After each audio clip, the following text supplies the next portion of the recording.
একটু ঝগড়া হয়ে গেছে হুসাইনে আর আব্দুল্লাহ। ওমরের ছেলে আব্দুল্লাহর সঙ্গে আলীর ছেলে হুসাইনের কোন একটা কথায় ঝগড়া লেগে গেছে। হযরত হুসাইন বলে ফেলছেন, ওই আব্দুল্লাহ, তুমি তো গোলামের গোরের গোলাম। কি কইছে?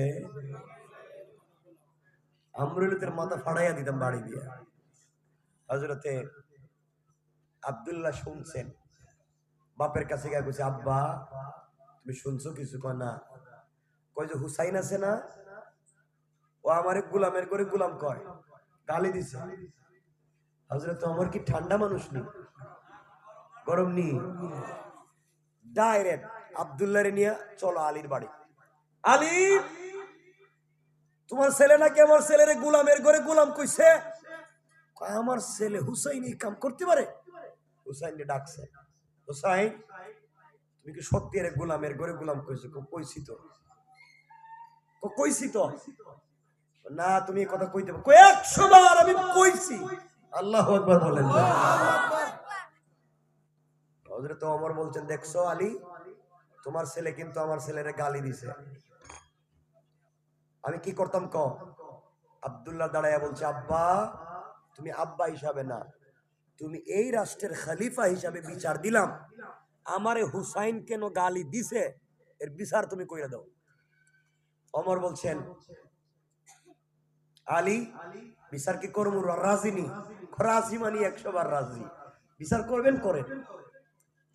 বিচার কিন্তু গোপনে হইতো না, বিচার হবে মদিনার মসজিদে, পুরো মসজিদের মানুষের সামনে তোমার ছেলের বিচার হবে। আমার আপত্তি নেই।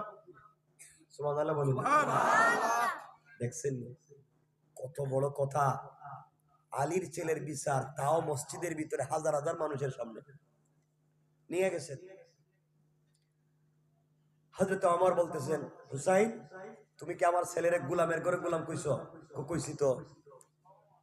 এখন তোমার বিচার, এত মানুষের সামনে তোমার শাস্তি হবে। দেবেন শাস্তি? তো ওমর বলছেন, তাইলে ব্যাখ্যা দাও, কেন গালি দিছো? হুসাইন বলছে, ওমর 1 নাম্বার তুমি আল্লাহর গোলাম, আর তোমার ছেলে তোমার, এই জন্য তুমি আল্লাহর গোলাম হিসাবে কইছি, গোলামের গড়ের গোলাম। তো এখানে আর কিছু হওয়ার কথা না। সুবহানাল্লাহ বলেন না। এটা এক ব্যাখ্যা। 2 নাম্বার হইল, ওমর আপনি আজকে খলিফা, কিন্তু আপনি কি আমার নানার গোলাম ছিলেন না? সুবহানাল্লাহ বলেন না। আপনি কি আমার নানার গোড়ার লাগাম দইরা দইরা টানতেন না? টানছি তো। আপনি কি আমার নানার ওযুর পানি দেন নাই? দিছি তো। আপনি আমার নানার খেদমত করেন নাই? করছি তো। তাহলে তো আপনি গোলাম। এই জন্য তো কইছি গোলামের ঘরের গোলাম। হযরত ওমর দাঁড়ায় গেছে, পাবলিক চিন্তা করতেছে এখন কি ঘটাইবো ওমর, আল্লাহই জানে। ওমর বলতেছেন, আবার বলো আলী। ও হুসাইন আবার বলো, কি বলছো? বলছি তো আপনি গোলামের ঘরে গোলাম, আপনি আমার নানার গোলাম ছিলেন, আপনি গোলাম। এই কথা লিখে দিতে পারবা? 100 বার। কাগজ আনছে, লেখা দিছে, ওমর গোলামের ঘরে গোলাম। ওমর গোলাম, তার ছেলে গোলামের ঘরে গোলাম। ওমর আমার নানার গোলাম ছিল। পুরা মসজিদে পিন পতন নীরবতা, কি ঘটে যাবে আল্লাহ জানে। হযরত ওমর চোখের পানি ছেড়ে দিয়েছেন কথাগুলা শুনে। কাগজে লেখাটা হাতে নিলেন, হাতে নিয়া মদিনার মানুষকে বলছেন, মদিনার মানুষেরা তোমরা সাক্ষী, হুসাইন আমাকে তার নানার গোলাম বলে কাগজে লিখে দিছে, আমার ছেলেরে গোলামের ঘরে গোলাম কইছে, তোমরা সাক্ষী থাকো। এই কথা বলে কাগজটা হযরত আলীর হাতে দিলেন।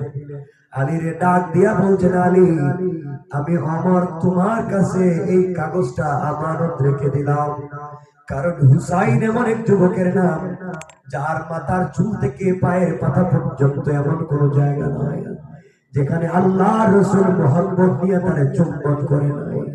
রাসূল হাসান হুসাইন রে বড় ভালোবাসতো, তার কলিজার টুকরা নাতি হুসাইন ও আমার গোলামের ঘরে গোলাম বলে লিখে দিয়েছে। আলী তোমার কাছে কাগজ আমি দিয়ে দিলাম, আমি যদি মরে যাই, মরে যাওয়ার পরে আমার কাফনের প্যাকেটের ভিতরে কাগজটা ঢুকাইয়া দিব। আমার আর কাফনের চিপায় ওই হুসাইনের হাতের লেখা কাগজটা ঢুকিয়ে দিবা। কবরের ভিতরে যাওয়ার পরে প্রশ্নের জবাব যদি ঠিক মতো দিতে না পারি, ফেরেশতারা যদি আমাকে আঘাত করতে আসে, মেরে ফেলতে আসে, ওই সময় হুসাইনের লেখা কাগজ আমি বের করে দিব। দেখো রে, আমি খারাপ হইতে পারি। হুসাইন লিখে দিছে, আমি তার নানার গোলাম ছিলাম। মুহাম্মদের গোলাম রে, তোমরা কেমনে আযাব দিবা, কষ্ট দিবা। আল্লাহু আকবার। হযরতে আলীর কাছে দিয়ে বলছেন, আলী, কিয়ামতের দিনে আবার যদি বিচারের পরে জাহান্নামী হয়ে যাই, ওই কাগজ নিয়ে দাঁড়াইয়া যাব আর বলবো, আল্লাহ, হুসাইন আমার লিখে দিছে আমি তোমার বন্ধুর গোলাম ছিলাম। বলো না, তুমি তোমার বন্ধুর গোলাম রে কেমনে জাহান্নামে দিবা? আমার বন্ধুগণ তারা সুযোগ পাইলে কেমনে জান্নাতে যাওয়া যায় সূত্র খুঁজে। ও গালি দিছে, পাবলিক মনে করছে কোন বিচার করবে, আর ওমরে গালির বিনিময়ে জান্নাতের নিয়মটা, সিস্টেমটা লিখে দিয়েছে। আল্লাহু আকবার। এই জন্য বাইরে আল্লাহ যদি তোমারে কোনো সুযোগ দেয়, তুমি জান্নাতে যাওয়ার সুযোগটা খুঁজবা, আলেমদের সাথে সম্পর্ক রাখবা। খবরদার, দুহাত জোড় করে বলছি, তোমাদের তোমাদের পায়ে ধরে বলবো, আল্লাহর ওয়াস্তে কোন ইমাম, খতিব, মুয়াজ্জিন, খাদেম, মসজিদের কাউরে তোমরা সমালোচনা করে মিথ্যা অপবাদ দিও না। কোন ভালো চরিত্রবান মানুষের চরিত্রে কালিমা লেপন কইরো না। হয়তো আল্লাহ তুমি দেখতেছো এখন তোমার কি জিন্দেগি ইজ্জতের আছে, সম্মান পাইতেছো, কিন্তু কোন আলেমের চোখ থেকে যদি এক ফোঁটা পানি পড়ে যায়, আল্লাহ তোমাকে, আল্লাহ পুরো পরিবার সুদ্ধা বেইজ্জত না করে কবরে দিবে না।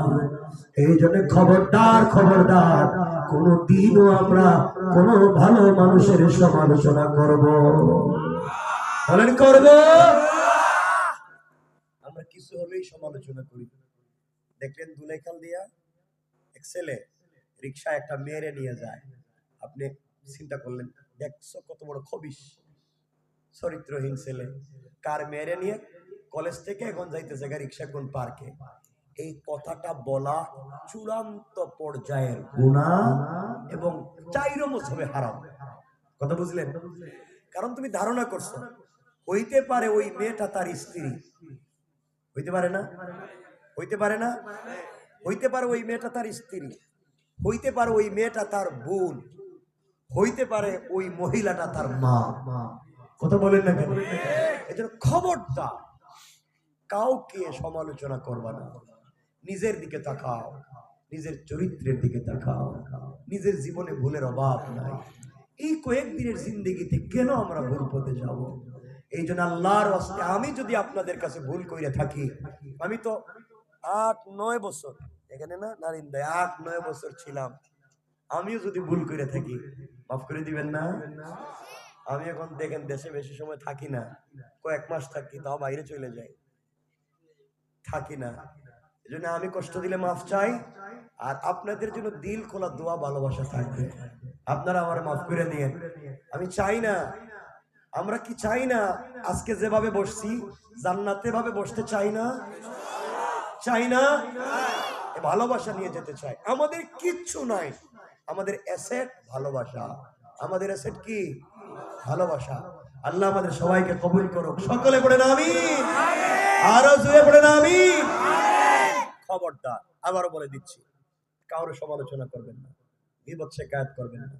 শুধু বদনাম করি আমরা, শুধু ক্ষমতা পাইলেই বদনাম, ওর বদনাম, ওর বদনাম, এই হুজুরের বদনাম, এই হুজুরের বদনাম। আরে বাবা, কোটি কোটি মানুষের মধ্যে আল্লাহ যদি কাউরে সম্মান দিতে চায়, তুমি আমি বদনাম করবো কেন? আমি সারাদিন আপনাদের বদনাম করলাম, আল্লাহ আপনাদেরকে ইজ্জত দিতে চাইলো, তা আমার কিছু হইব?